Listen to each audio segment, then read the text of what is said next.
نحمده ونصلي على رسول الكريم ونشهد أن لا إله إلا الله وحده لا شريك له ونشهد أن محمدا عبده ورسوله رب اشرح لي صدري ويسر لي أمري واحلل عقدة من لساني يفقهوا قولي. Respected viewers and listeners, Assalamu alaikum wa rahmatullahi wa barakatuh. In continuation of our Quran understanding program, today we shall try to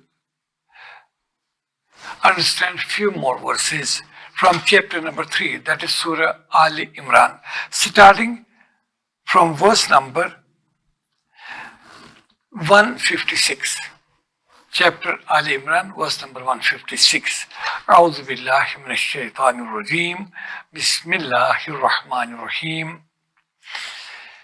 In the name of Allah, the most compassionate, the most merciful.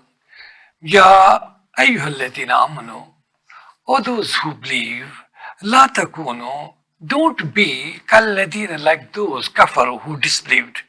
وَقَالُوا لِإِخْوَانِهِمْ, and said about their brothers, إِذَا دَرَبُوا فِي الْأَرْضِ, when they traveled through the lands, أَوْ كَانُوا غُزَى, or who went out for fighting, لَوْ كَانُوا إِنْدَنَا, had they stayed with us, مَا مَاتُوا, they would not have died. وَمَا قُتِلُوا, and nor would have they been killed. لِيَجْعَلَ اللَّهُ ذَلِكَ حَسْرَةً فِي قُلُوبِهِمْ.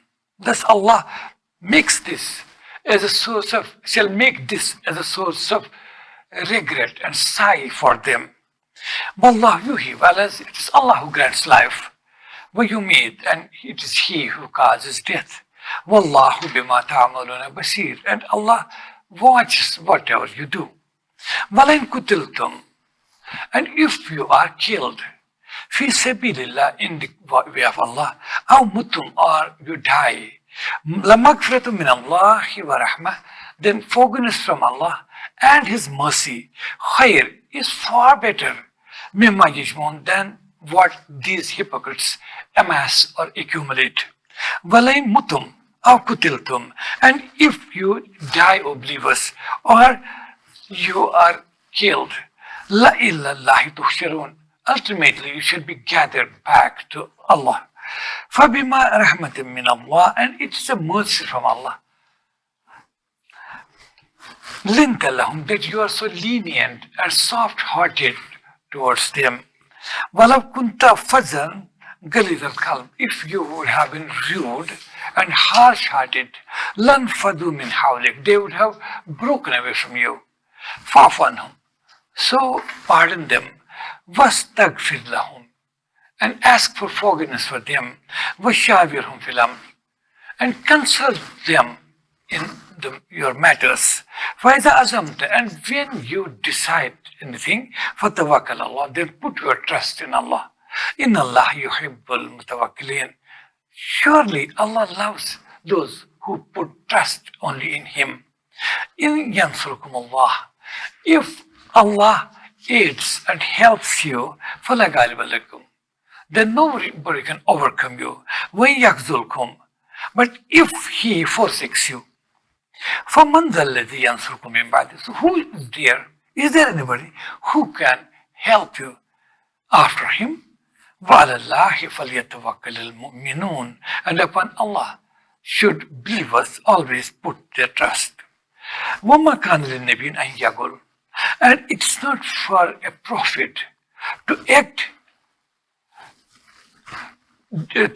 unfaithfully or dishonestly.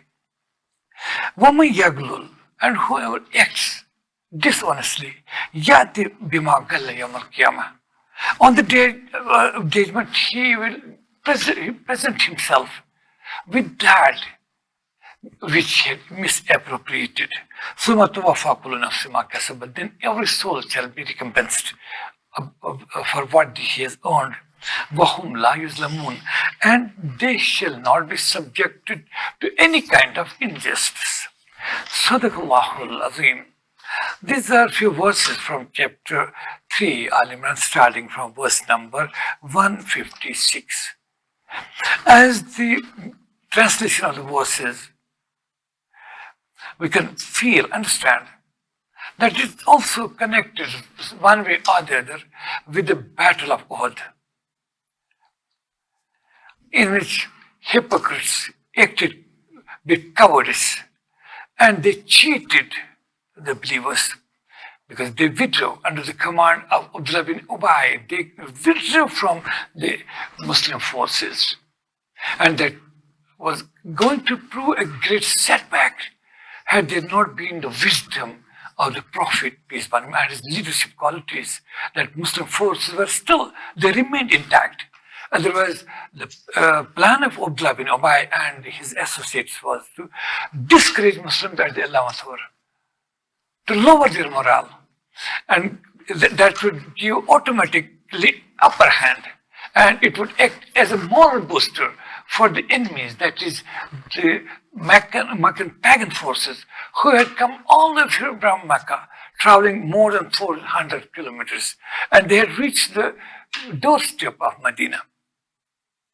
So it is regarding these events what happened, as we have been reading and understanding different dimensions of that Battle of Uhud, and these verses also are connected with that. Ya ayyuhalladhina amanu, O those who believe, la takunu, don't be or don't behave kalladhina kafara, as those who disbelieved. Here, disbelieved by disbelief means the hypocrites, because in fact they are also disbelievers, although they express their faith by their tongues. But their hearts are full of only hatred, animosity, jealousy, and disbelief. So in Quran, many times, at many places, we will see they are also branded as disbelievers, and which they really are, and they were. Here it is, Ya ayyuhalladhina amanu, O those who believe, la takunu kalladhina kafaru. Don't be like those who disbelieved. Waqalu li ikhwanihim, and they said to their brothers, brothers means Muslims, because, why it's ikhwanihim? These hypocrites pretended to be Muslims, and they would call others, the sincere believers, as their brothers, but not with their hearts, only with their tongues, just to cheat and deceive them. It is in that context, it said, those who believe, don't behave or don't be like those who disbelieved, and who said about their brothers, that's the true believers, إِذَا دَرَبُوا فِي الْأَرْضِ, when they traveled in the lands, أَوْ كَانُوا غُزَاةً, or when they went out for fighting. In general, but specifically, Battle of Uhud. They said, لَوْ كَانُوا إِنْدَنَا, had they also stayed with us, because as they withdrew, these hypocrites at the 11th hour, and just thinking that this is not war, this is suicide. It is from their standards, because when they could feel that Meccan army is too strong, both in numbers, in armaments, in strength, in supply lines, from any standard. So since these hypocrites have they can only see what's happening outwardly. Their sight is only about this worldly. They have no faith. Whereas believers look beyond that. They have put their trust in Allah, the Almighty, and they have true faith in the reward in the next world. When at the end of the day, when Battle of Uhud ended, and many Muslims were martyred. They were martyred. They got killed. Instead of giving just few words of consolation to them, what these hypocrites used to say, that they killed themselves, they are themselves responsible for being killed. Had they also stayed with us as we stayed, they considered themselves to be intelligent and clever, that they saved their lives. They would say, oh believers, don't be like those who disbelieved when they said about their brothers. If they would have been with us, they would not have been killed. Either Darabu Filar, when they traveled into lands, or Al-Kanu or when they went out for fighting, Lavkanu Indana Mamatu, if they would have also stayed with us and not joined the war, not went to the battlefield, they would not have died. Vama Kutilu, nor would have been they killed. لِيَجْعَلَ اللَّهُ ذَلِكَ حَسْرَةً فِي قُلُوبِهِمْ. This is, Allah will make this thinking of theirs as a source of regret for them, and which actually happened. Though these hypocrites were rejoicing between themselves about the defeat of the Muslim forces, but actually in the long run, it acted as a source of regret, as a cause of regret for them. Wallahu yuhyi wa yumeet. The Quran says that it is Allah who grants life, and it is He who causes death. It's not that who goes for work and will die, and who stays back will be saved and will never die. It is in the hands of Allah the Almighty that He can grant life to anyone He wills, and He may cause death to anyone He wishes. Wallahu bima ta'maluna basir. And Allah sees and watches whatever you do. And then Quran addresses the believers. Oh believers, don't get disheartened. Don't get discouraged. Don't be grieved by such hypocritic statements. They are trying to sprinkle salt on your wounds. But forget about them. Leave them alone. You put your trust in Allah as you have put. You follow your beloved Prophet, peace be upon him. He is the best leader, and whom you have been following sincerely. But that's why these words, وَلَئِن قُتِلْتُمْ فِي سَبِيلِ اللَّهِ. Oh believers, if you are killed in the cause of Allah, that if you lay down your lives in the path of Allah, or if you die in this cause, for a sacred cause of faith, if you are killed or martyred, or if you die, لَمَغْفِرَةٌ مِّنَ اللَّهِ وَرَحْمَةٌ. Forgiveness from Allah and His mercy, which is surely they're going to get both forgiveness and Allah's mercy. Khair, it is far better mimma yajmun, than what these hypocrites amass or accumulate. Because they try to pose themselves as clever people, that they have saved themselves, and they have amassed wealth and mass and saved their lives too. But, oh believers, don't fall in this hypocritic trap. They are cheats. They are really, in fact, they are disbelievers by heart. Though by their verbal declaration, they are trying to please you and cheat and deceive you. But the fact remains, oh believers, these hypocrites say if they would have stayed back with us and not gone for war, they would not have been killed or they would not have died. But forget it is in the hands of Allah, everything, life and death. وَلَئِن قُتِلْتُمْ فِي سَبِيلِ اللَّهِ. Oh believers, be sure about it. If you die, if you are killed in the path of Allah, you get martyred, or if you die, لَمَغْفِرَةٌ مِّنَ اللَّهِ وَرَحْمَةٌ. Forgiveness from Allah and the mercy they get from Allah for laying down their lives, precious lives, خَيْرٌ مِّمَّا يَجْمَعُونَ, is far better than what these hypocrites accumulate or amass, that is wealth or worldly comforts or pleasures.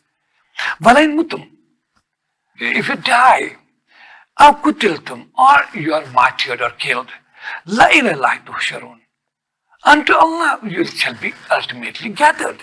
Both you as well as these disbelieving hypocrites, all of them will be gathered, and everybody will be taken to account and accordingly rewarded and punished.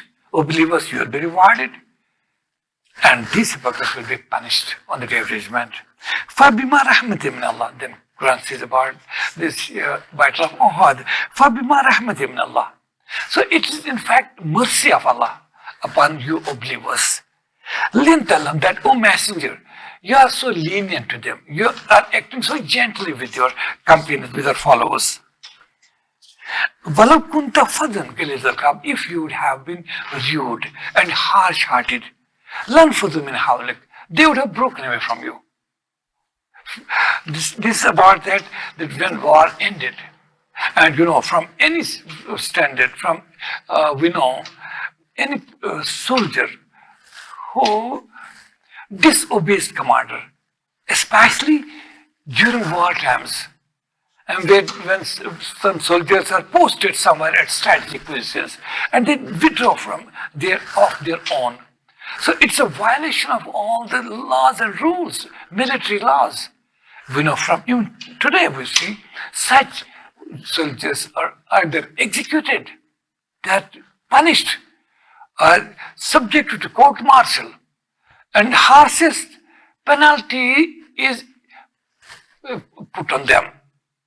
It depends upon the level of the disobedience they have indulged in, whether intentional or unintentional. Same thing had happened to Muhammad when Prophet Muhammad, peace upon him, had stationed the Muslim soldiers at different positions and places. Amongst them, those 50 soldiers, right guided Muslims, real, true Muslims, at certain place behind that mount, on the top of the mount, so that they remain vigilant, lest the disbelieving forces might attack them from behind. But they left that post, though with good intentions. But after that, all it was violation. We talked about that. Quran talked about that in detail. We did not repeat that. So when war ended, according to norms, these people had to be taken to task. In modern language, they ought to be court-martialed and punished with severe punishment because they had disobeyed. But not by the Prophet, because Prophet, peace upon him, was so kind-hearted. Here in this verse 2 and at other places, Quran says that this Messenger of Allah is so affectionate to you. He feels your pains and he has all love for you. He is your protector. He is not harsh-hearted, he is not rude. And that happened even at the end of the Battle of Uhud. That those people who violated the law, Prophet, peace upon him, forgave them, pardoned them, and didn't punish them for their acts. It was kind-heartedness of the Prophet. That's what's mentioned in this verse.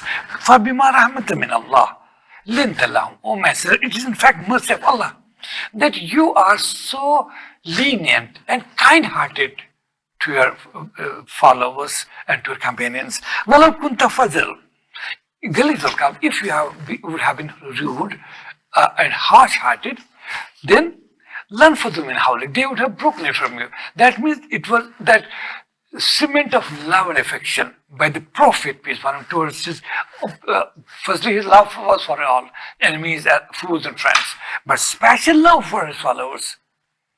And this love would keep the flock together.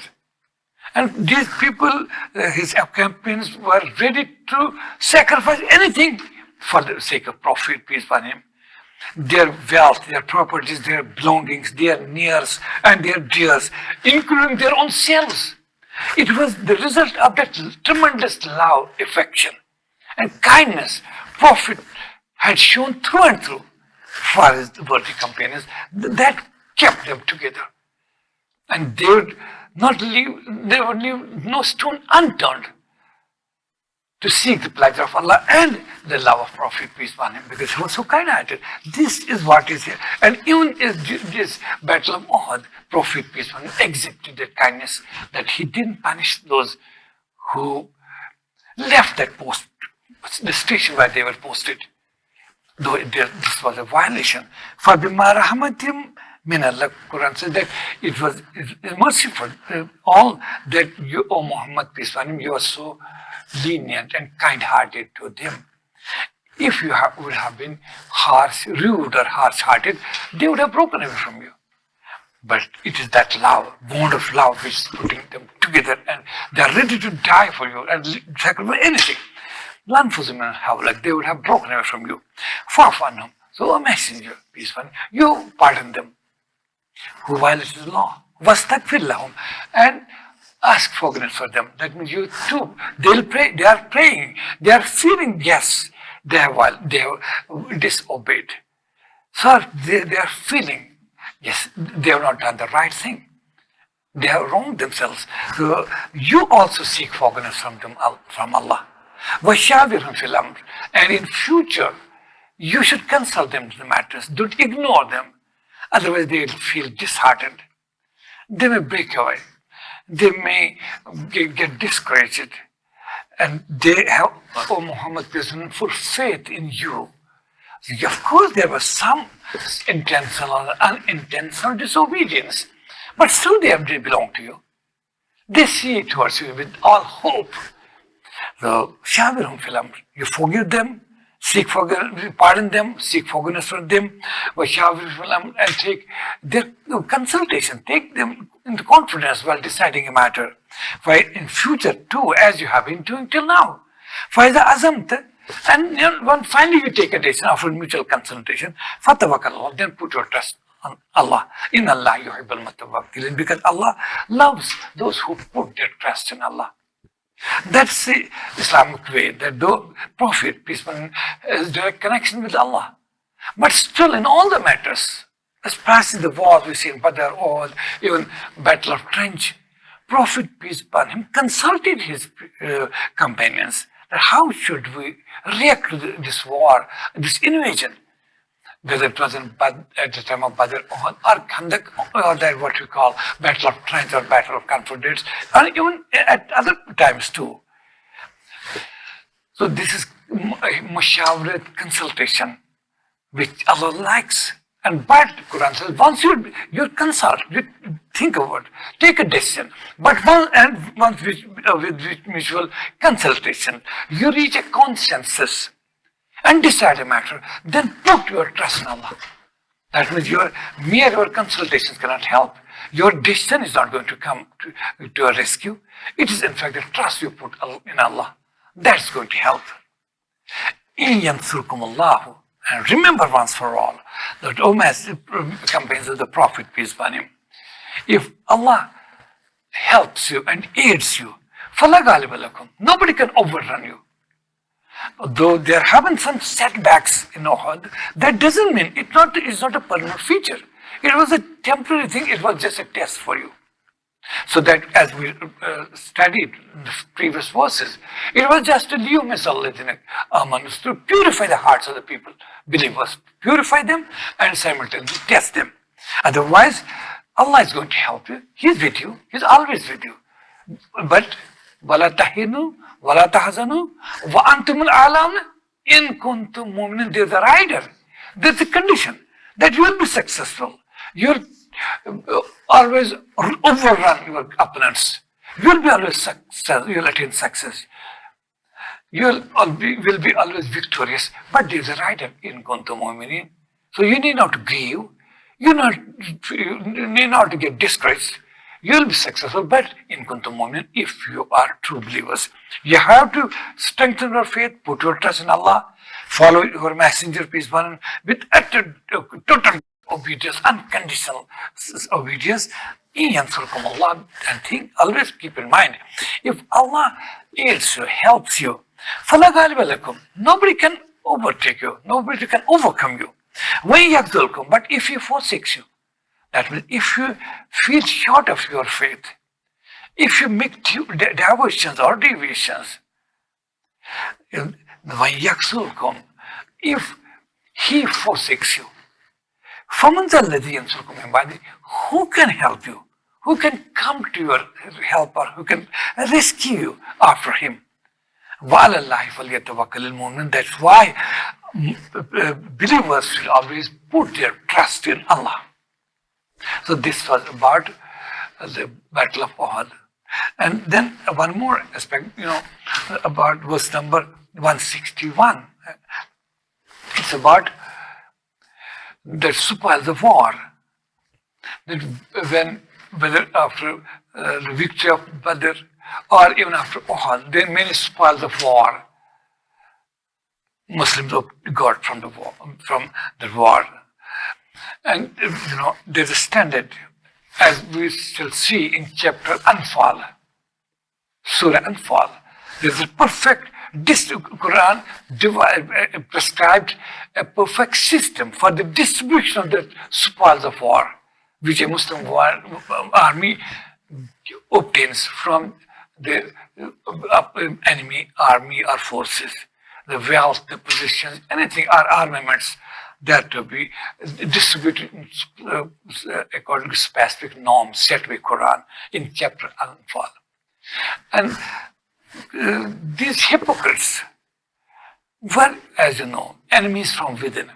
They had no faith, in fact. Their faith, declaration of faith, was just to cheat and deceive. They tried to, as Quran puts it, يُخَادِعُونَ اللَّهَ وَالَّذِينَ آمَنُوا. They're trying to deceive Allah and believers. But وَمَا يَخْدَعُونَ إِلَّا أَنفُسَهُم. But they deceive none except their own selves. وَمَا يَشْعُرُونَ. But they perceive it not. So they were always in search of opportunities. How to defame the Prophet, peace be upon him. How to sow the seeds of dissension among Muslims. How to create suspicions and confusion among Muslim forces. And that happened few times. When spoils of war were distributed, these hypocrites started doubting the integrity and honesty of the Prophet, peace be upon him, by spreading rumors and creating suspicions among us. It is about next post about that. That it's not for a prophet that he'll act dishonestly or unfaithfully. A prophet is perfect in every respect. He is perfectly honest, perfectly truthful. He cannot deviate from the norms of justice. And this is the sayings of these hypocrites who try to raise fingers, accusing fingers towards the Prophet, that there's some injustice committed, God forbid, by the Prophet in distribution of the spoils of war, what we call Mali Ganimat, about his distribution. Quran, this is too much from these mouths of these enemies of faith. It's not for a prophet to act dishonestly or unfaithfully.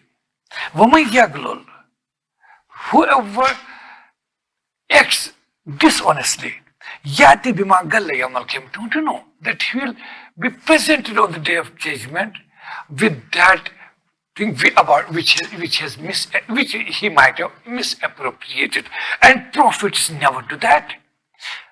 And how can you imagine about the last mentioner of hypocrites? Then every soul shall be recompensed, paid,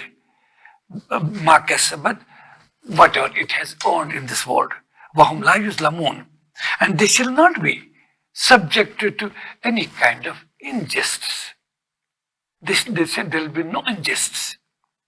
They will not be wronged. Then is one who follows the pleasure of Allah, the path of the pleasure of Allah who follows, can he be like a person who draws Allah's anger upon himself? Can the two be the same? That means one picture is about Prophet, peace be upon him, and his believing followers, honest and faithful followers. And another picture is they are hypocrites, they are leaders of bin Ubayz and others, and their secret agents, these hypocrites. Is one who follows, one who follows the pleasure of Allah, his path, his countenance. Can he be like a person who draws Allah's anger and wrath upon himself? And his destination is fire. Which is the perverse place to dwell. Whom darajatun in Allah. There are degrees with Allah. That means for good and pious, there is for them is a superlative status, a high degrees of Allah's pleasure and rewards. Whereas for those enemies of faith who draw upon themselves anger and wrath of Allah, for them will be Allah's punishment in the form of fire of hell. Whom darajatun in Allah. There are degrees with Allah. Wallahu basirun bima ya'malun, because Allah sees and watches whatever they do. Anybody, whether true believers, what they do, what they say with their tongues and what is in their hearts, Allah knows that. And simultaneously the hypocrites were say with this, they say with the tongues, and what actual animosity is there in their hearts. Allah knows everything. So He'll take care of them. They'll be accordingly punished and rewarded as per the divine norms of justice on the day of judgment. Sadaqallahu al-Azim wa sadaqa rasuluhu an-Nabiyyul Kareem walhamdulillahi Rabbil Alameen.